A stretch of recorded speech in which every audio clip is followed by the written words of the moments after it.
The Cosmic Computer by H. BeamPiper. Chapter 11.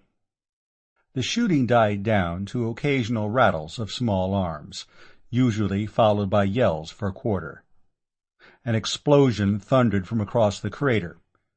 The Lester Dawes fired her big guns a few times. A machine gun stuttered. A pistol banged far away.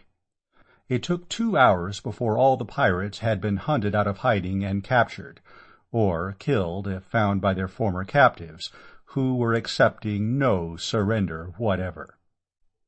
Blackie Paralis had been one of the latter. He had been found, his clothes in rags and covered with dirt and grease, hiding under a machine in one of the shops back of the dock, in which the Harriet barn was being rebuilt. He tried to claim that he was one of the pirates' prisoners who had eluded the roundup at the beginning of the battle and had been hiding there since. As soon as the real prisoner saw and recognized him, they had fallen upon him and clubbed, kicked, and stamped him out of any resemblance to humanity. At that, what he got was probably only a fraction of what he deserved. The egg breakage had been heavy, and not at all confined to the bad eggs. A third gunboat, the Banshee, had been destroyed with all hands during the final attack from the outside. In addition, 12 men had been killed during the fighting in the galleries. Everybody was shocked, except Clem Zareth, who had been in battles before. He was surprised that the casualties had been so light. At first glance, the spaceport looked like a handsome prize of victory.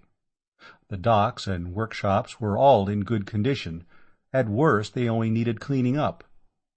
There was a collapsium plant with its own mass energy converter. There were foundries and machine shops and forging shops and a rolling mill, almost completely robotic.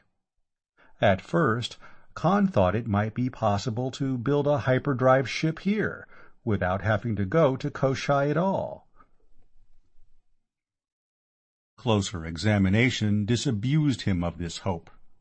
There was nothing of which the framework of a ship could be built, and no way of producing heavy structural steel. The rolling mill was good enough to turn out 1/8-inch sheet material, which, when plated with a few micromicrons of collapsium, would be as good as 100 feet of lead against space radiations, but that was the ship's skin. A ship needed a skeleton, too. The only thing to do was go on with the Harriet barn.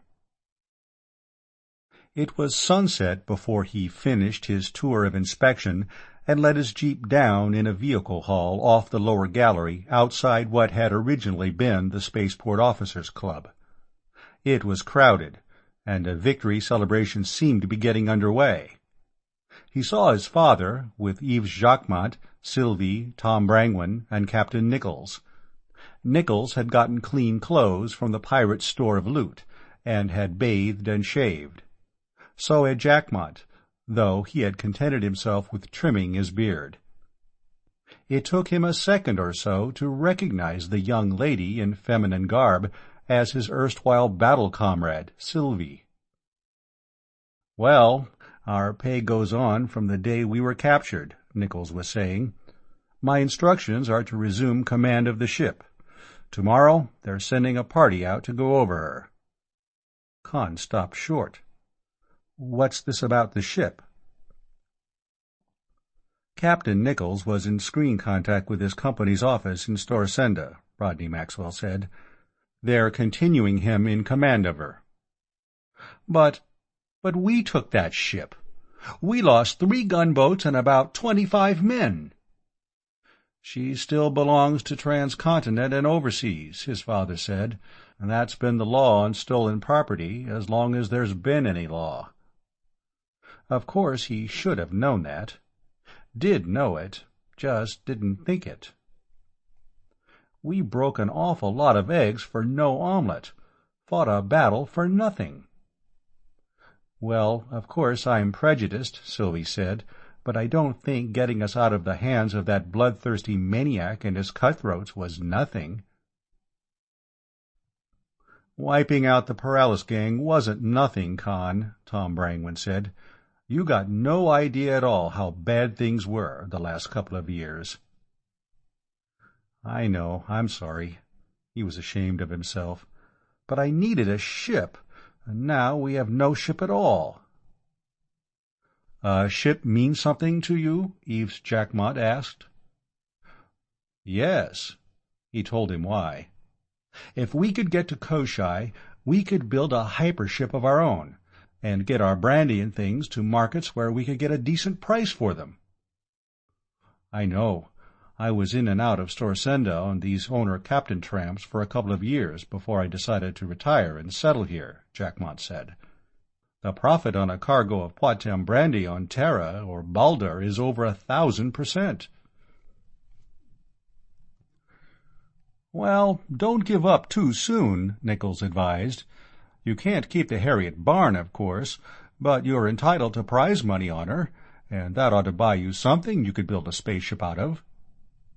"That's right," Jackmont said. "Everything else besides the frame can be made here. Look, these pirates burned me out. Except for the money I have in the bank, I lost everything. Home, business, and all. As soon as I can find a place for Sylvie to stay, I'll come back and go to work for your company, building a spaceship. And a lot of the men who are working here are farm tramps and drifters. One job's as good as another as long as they get paid for it.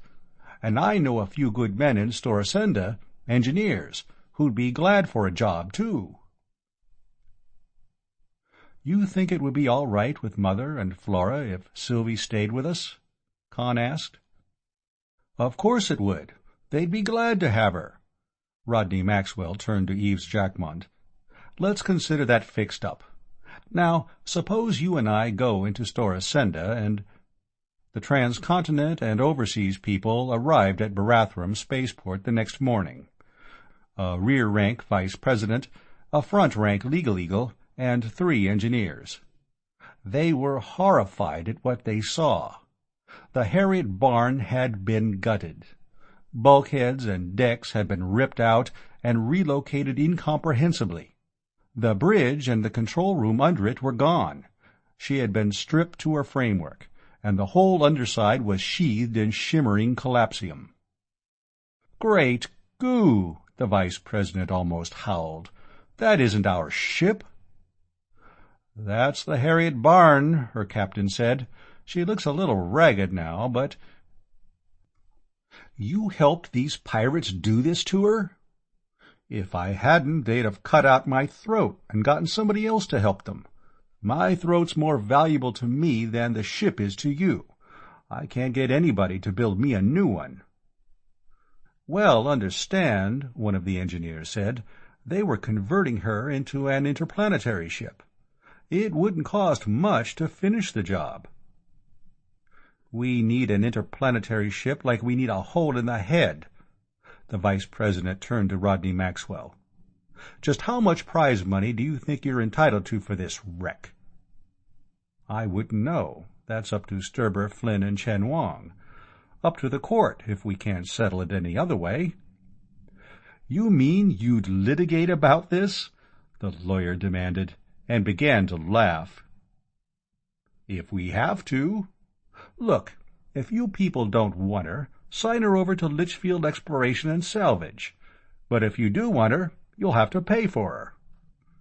"We'll give you 20,000 sols," the lawyer said. "We don't want to be tight-fisted. After all, you fought a gang of pirates and lost some men and a couple of boats. We have some moral obligation to you. But you'll have to realize that this ship, in her present state, is practically valueless." "A collapsium on her is worth twice that, and the engines are worth even more," Jackmont said.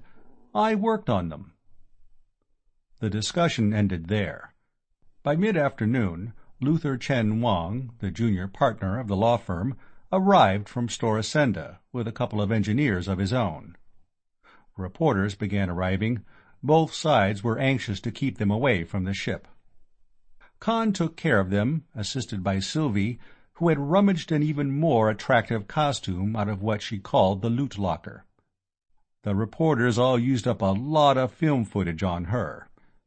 And the Fozzie's office gang arrived from Force Command, bitterly critical of the value of the spaceport against its cost in lives and equipment. Brangwyn and Zareth returned to Force Command with them. A planetary air patrol ship arrived and removed the captured pirates. The liberated prisoners were airlifted to Litchfield. The third day after the battle, Khan and his father and Sylvie and her father flew to Litchfield. To Khan's surprise, Flora greeted him cordially, and Wade Lucas rather stiffly congratulated him. Maybe it was as Tom Brangwyn had said. He hadn't been on Poitem in the last 4 or 5 years, and didn't know how bad things had gotten. His mother seemed to think he had won the Battle of Barathrum single-handed. He was even more surprised and gratified that Flora made friends with Sylvie immediately.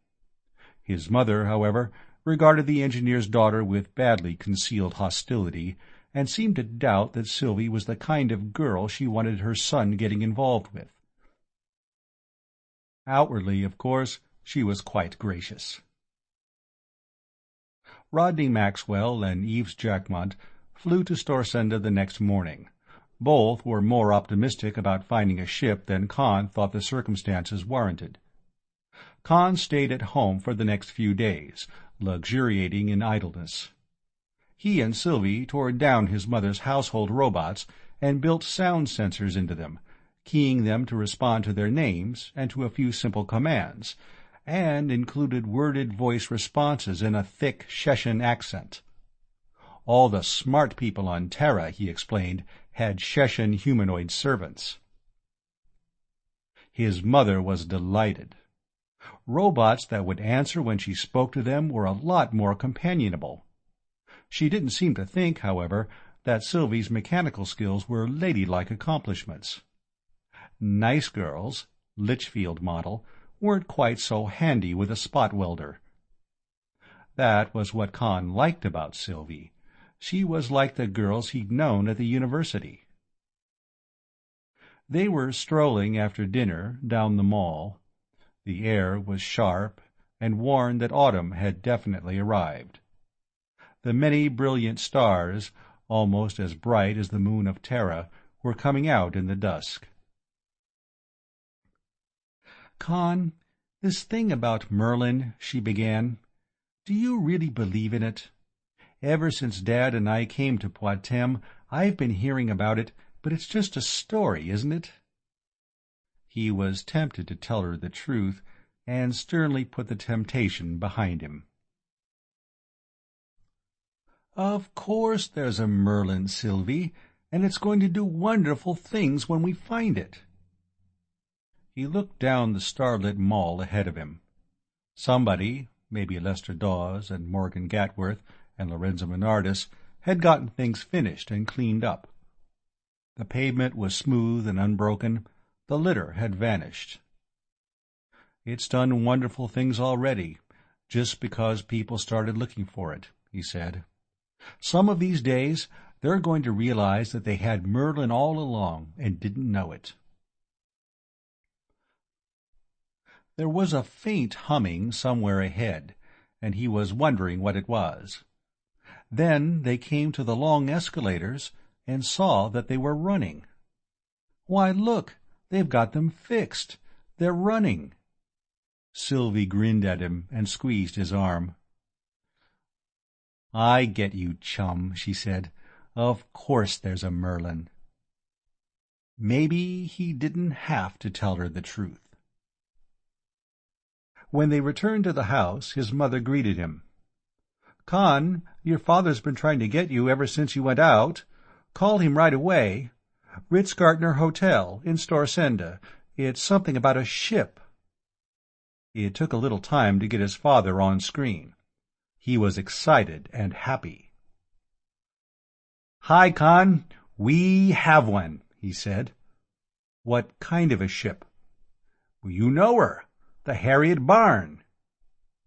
That he hadn't expected. Something off Mothball Row that would have to be flown to Barathrum and torn down and completely rebuilt but not the one that was there already, partly finished. How the dickens did you wangle that? Oh, it was Eve's idea to start with. He knew about her. The T&O's been losing money on her for years. He said if they had to pay prize money on her and then either restore her to original condition or finish the job and build a spaceship they didn't want, it would almost bankrupt the company. They got up as high as 50,000 sols for prize money, and we just laughed at them. So we made a proposition of our own. We proposed organizing a new company, subsidiary to both LE&S and T&O, to engage in interplanetary shipping. Both companies to assign their equity in the Harriet Barn to the new company, the work of completing her to be done at our spaceport, and the labor cost to be shared. This would give us our spaceship and get T&O off the hook all around. Everybody was for it, except the president of T&O. Know anything about him? Khan shook his head. His father continued. Name's Jethro Sasterman. He could play Scrooge in Christmas Carol without any makeup at all. He hasn't had a new idea since he got out of college, and that was while the war was still going on. Preposterous, utterly visionary, and impractical, his father mimicked. Fortunately, a majority of the big stockholders didn't agree. They finally bullied him into agreeing. We're calling the new company Alpha Interplanetary. We have an application for charter in, and that'll go through almost automatically. Who's going to be president of this new company? You know him. Character named Rodney Maxwell. Eves is going to be vice president in charge of operations. He's flying to Barathrum tomorrow or the next day with a gang of technicians we're recruiting.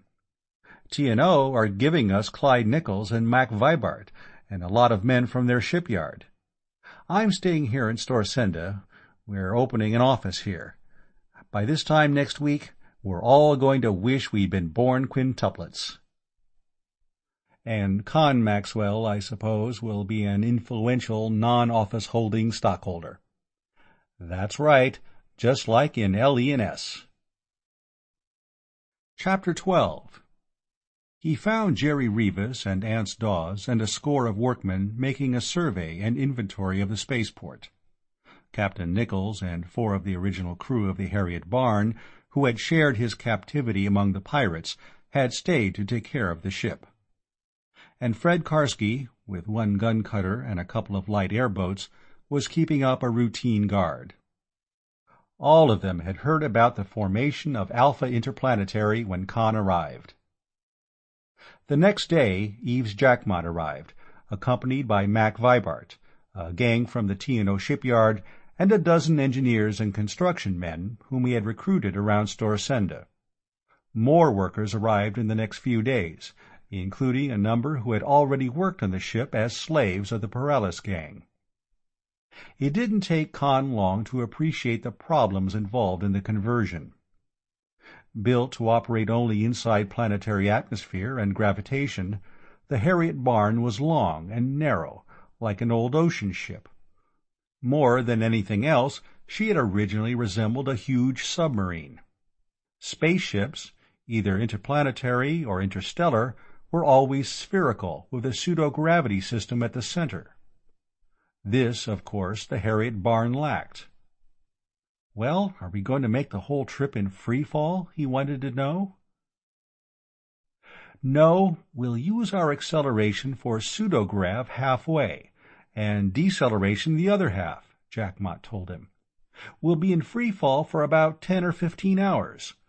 What we're going to have to do will be to lift off from Poitem in the horizontal position the ship was designed for, then make a 90-degree turn after we're off planet, with our lift and our drive working together, just like one of the old rocket ships before the Abbott drive was developed.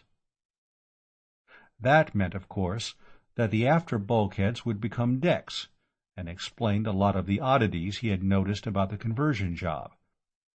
It meant that everything would have to be mounted on gimbals, everything stowed so as to be secure in either position, and nothing placed where it would be out of reach in either.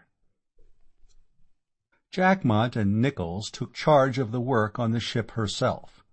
Chief Engineer Vibart, with a gang of half-taught, self-taught, and untaught helpers, went back to working the engines over, tearing out all the safety devices that were intended to keep the ship inside planetary atmosphere, and arranging the lift engines so that they could be swung into line with the drive engines. There was a lot of cybernetic and robotic equipment, and astrogational equipment that had to be made from scratch. Khan picked a couple of helpers and went to work on that. From time to time he was able to snatch a few minutes to read teleprint newspapers or listen to audiovisual newscasts from Storasenda. He was always disappointed.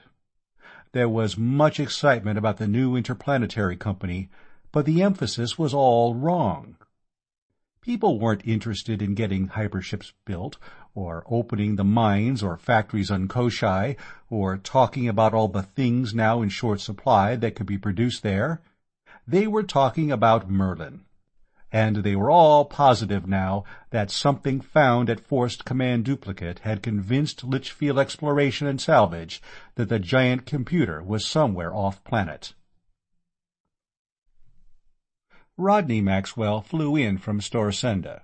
He was accompanied by Wade Lucas, who shook hands cordially with Khan. "Can you spare us Jerry Rivas for a while?" Rodney Maxwell asked.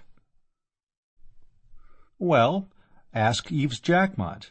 He's vice president in charge of operations. As an influential non-office holding stockholder, I'd think so. He's only running around helping out here and there." "We want him to take charge of opening those hospitals you were telling us about. Wade and I are forming a new company, Mainland Medical Materials Limited, going to act as broker for LE&S in getting rid of medical stores. Nobody in the company knows where to sell that stuff or what we ought to get for it." Wade Lucas began to talk about how desperately some types of drug and some varieties of diagnostic equipment were needed. Khan had it on the tip of his tongue to ask Lucas whether he thought that was a racket too. Lucas must have read his mind. "I really didn't understand how much good this would do," he said. "I wouldn't have spoken so forcefully against it if I had. I thought it was nothing but this Merlin thing." "Ugh! Don't talk to me about Merlin," Khan interrupted. "I have to talk to Kurt Fawsey and that crowd about Merlin till I'm sick of the whole subject." His father shot him a warning glance. Lucas was looking at him in surprise. He hastened to change the subject. "I see Len made you a suit of that material," he said to his father, "and I see you're not bulging the coat out behind with a hip holster." "Oh, I stopped carrying a gun. I'm a city man now. Nobody carries one at Storsenda. Wouldn't even be necessary in Litchfield before long. Our new marshal had a regular reign of terror in Traptown for a few days, and you wouldn't know the place. Wade here is acting mayor now." They went back to talking about the new company. "You're going to have so many companies you won't be able to keep track of them before long," Khan said. "Well, I'm doing something about that. A holding company, Tri-System Investments Limited. You're a non-office holding stockholder in that, too." Merlin was now a political issue. A bill had been introduced in Parliament to amend the Abandoned Property Act of 867 and nationalize Merlin, when and if discovered, and regardless by whom. The support seemed to come from an extremist minority. Everybody else, including the administration, was opposed to it. There was considerable acrimony, however, on the propositions. One, that Merlin was too important to the prosperity of Poitem to become a private monopoly, and two, that Merlin was too important, etc., to become a political football and patronage plum. It was discovered, after they were half assembled, that the controls for the Harriet barn would only work while she was in a horizontal position. The whole thing had to be torn out and rebuilt. There was also trouble with the air and water recycling system. The city of Nefertiti came in from Aton for Odin. Rodney Maxwell was almost frantic because they hadn't gotten together a cargo of medical stores from the first hospital to be opened. "There's all sorts of stuff," he was fuming by screen. "Stuff that's in short supply anywhere, and that we could get good prices for off-planet. Get Federation sols for it, too." "The city of Asgard will be along in 6 months," Khan said. "You can have a real cargo assembled by then. You can make arrangements in advance to dispose of it on Terra, or Baldur, or Marduk." "There are a couple of other companies interested in interplanetary ships now," his father added. "One of them has gotten 4 old freighters off Mothball Row, and they're tearing them down and cannibalizing them into one spaceship. That work's being done here at Storsenda Spaceport. And another company has gotten title to a couple of old office buildings and has a gang at work dismantling them for the structural steel. I think they're going to build a real spaceship." That wasn't anything to worry about either. The Harriet barn was better than half finished. There was a collapsium plant at Storsenda Spaceport, but Eves Jacquemont said it was only half the size of the one at Barathrum. It would be 3 months before it could produce armor for one, let alone both, ships. The crackpots were getting into the act now, too. A spirit medium on the continent of Akar, to the north, had produced a communication purporting to originate from a deceased Third Force staff officer now in the spirit world. There was considerable detail, all ludicrous to Khan's professional ear. And a fanatic in one of the small towns on the west coast was quoting the Bible, the Koran, and the Bhagavad Gita to prove that if Merlin were ever found, divine vengeance in spectacular form would fall not only on Poitem, but on the entire galaxy. The spaceship that was building at Storsenda got into the news. On screen, it appeared that the work was progressing rapidly. So was the work of demolishing a block of empty buildings to get girders for the second ship, on which work had not yet been started. The one under construction seemed to be of cruciform design, like an old-fashioned pre-contragravity winged airplane. The design puzzled everybody at Barathrum. Eves Jacquemont thought that perhaps there would be decks on the cross-arm, which would be used when the ship was running on combined lift and drive. "Well, till we get a shipyard going on Koshai and build some real spaceships, there are going to be some rare-looking objects traveling around the Alpha system. I wonder what the next one's going to look like. A flying skyscraper?" Khan said. "What I wonder," Eves Jacquemont replied, "is where all the old interplanetary ships got to. There must have been hundreds of them running back and forth from here to Janico and Koshai and Jurgen and Horvendil during the war. They must have gone somewhere." "Couldn't they all have been fitted with Dillingham hyperdrive engines and used in the evacuation?" "Possible, but the average interplanetary ship isn't very big, 500 to 750 feet in diameter. One of those things couldn't carry more than a couple of hundred people, after you put in all the supplies and the hydroponic tanks and the carniculture vats and so on for a 4 to 6 month voyage. I can't see the economy of altering anything that small for interstellar work. Why, the smallest of these tramp freighters that come in here will run about 1,500 feet. They didn't just disintegrate when peace broke out, that was for sure. And there certainly wasn't any of them left on Poitem. He puzzled over it briefly, then shoved it aside. He had more important things to think about. In his spare time he was studying, along with his other work, everything he could find on Koshai, with an intensity he had not given to anything since cramming for examinations at the university. There was a lot of it. The 4th planet of Alpha Gartner was older than Poitem. Geologists claimed that it was the oldest thing, the Sun accepted, in the system, and astrophysicists were far from convinced that it hadn't been captured from either Beta or Gamma when the three stars had been much closer together. It had certainly been formed at a much higher temperature than Janico or Poitem or Jurgen or Horvendil. For better than 1,000,000 years it had been molten hot, and it had lost most of its lighter elements in gaseous form along with its primary atmosphere, leaving little to form a light rock crust. All that had remained had been a core of almost pure iron, and a mantle that was mostly high-grade iron ore.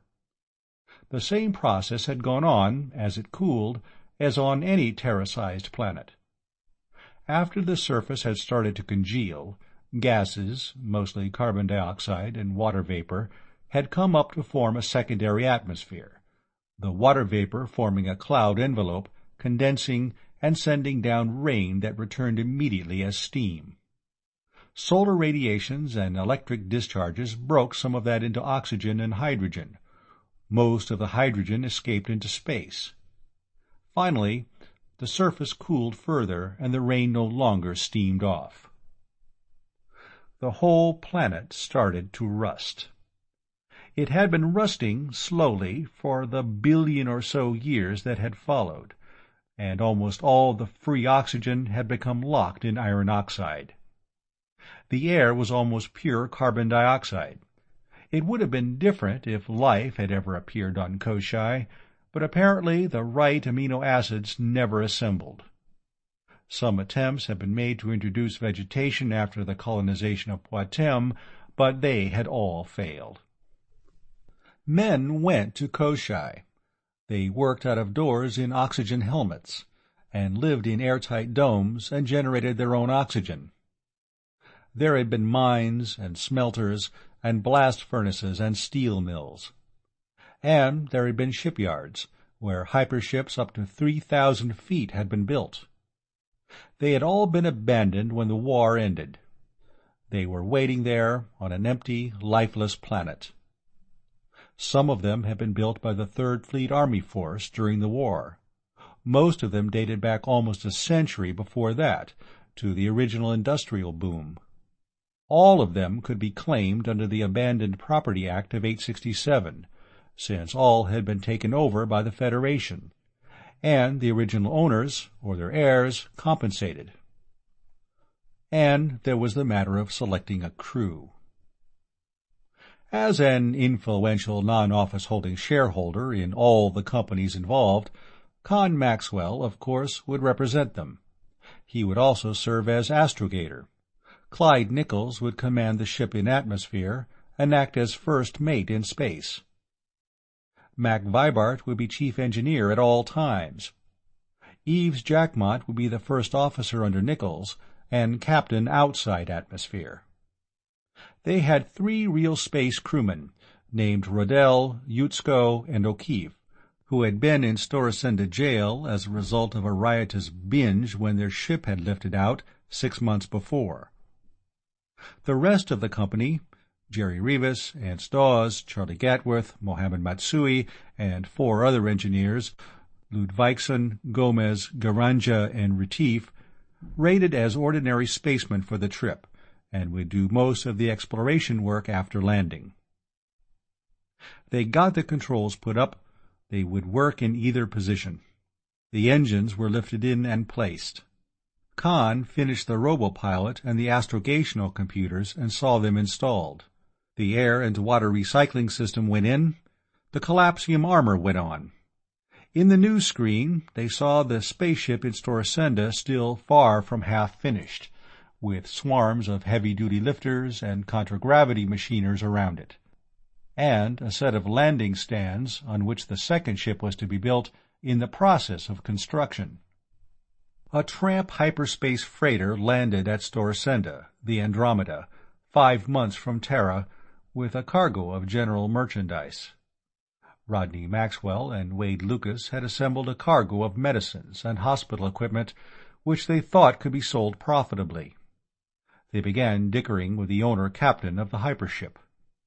A farm tramp down in the tobacco country in the south, evidently ignorant that the former commander of the Third Force was still alive, had proclaimed himself to be the reincarnation of Fox Travis, and was forbidding everybody, on pain of court-martial and firing squad, from meddling with Merlin.